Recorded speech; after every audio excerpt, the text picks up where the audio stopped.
16 सोमवाराच्या व्रताचे उद्यापन बऱ्याचशा ठिकाणी सुरू आहे, परंतु एक थोडीशी चूक आपल्याकडून व्हायला नाही पाहिजे. त्याच्यासाठी आजचा स्पेशल व्हिडिओ मी तुमच्यासाठी बनवत आहे. ज्या स्त्रियांनी 16 सोमवाराचे व्रत पूर्ण मनापासून केलेत, परंतु शेवटचं उद्यापन अतिशय शुद्ध शास्त्र पद्धतीने व्हावा आणि भव्य दिव्य व्हावा असं प्रत्येक स्त्रीला वाटत असतं.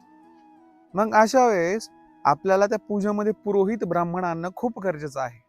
लघुरुद्र, रुद्र किंवा रुद्राभिषेक करणं महादेवाचं खूप गरजेचं आहे. त्याच सोबत मलिद्याचा प्रसाद कसा बनवायचा त्याचा व्हिडिओ मी माझ्या युट्यूब चॅनलवर टाकला आहे, तो देखील पहा. तसं मार्ग करणं देखील गरजेचं आहे. आणि 16 सोमवारच्या दिवशी आपल्या घरातले शिवपुराण हे ग्रंथाचे पूजन देखील करणं गरजेचं आहे. आपल्या घरातली जी शिवलिंग आहे त्याचा देखील अभिषेक होणं गरजेचं आहे. आणि आपण जे जेवण बनवणार आहे ते सांब सदाशिव शंकरांना प्रिय असलेलं असावं. त्या जेवणामध्ये म्हशीच्या दुधाचा वापर केल्याने या 16 सोमवारच्या उद्यापनाला खंड पडतं. गाईच्या दुधाचा वापर केला पाहिजे. भीमसेन कापूर प्रज्वलित केलं पाहिजे.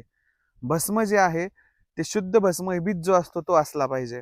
बेलपत्र जे आहे ते आदल्या दिवशी तोडलेले पाहिजे आणि स्नान शुद्ध शुचीभूत होऊन ब्रह्मचर्याचं पालन करून पूजेला बसलं पाहिजे. इत्यादी गोष्टी जर केल्या तर हे 16 सोमवारचं उद्यापन जे आहे ते अतिशय सुंदररित्या पद्धतीने पार पाडलं जातं. अहिल्यानगर काळामाता तुळजाभवानी देवस्थान पोखर्डीवरनं आपण असे बरेचसे व्हिडिओ घेऊन आलो आहे आणि उद्यापनाचे बरेच स्पेशल व्हिडिओ मी आयडीवर टाकले आहे. तुम्ही अवश्य पहा. ओम काली जय भवानी.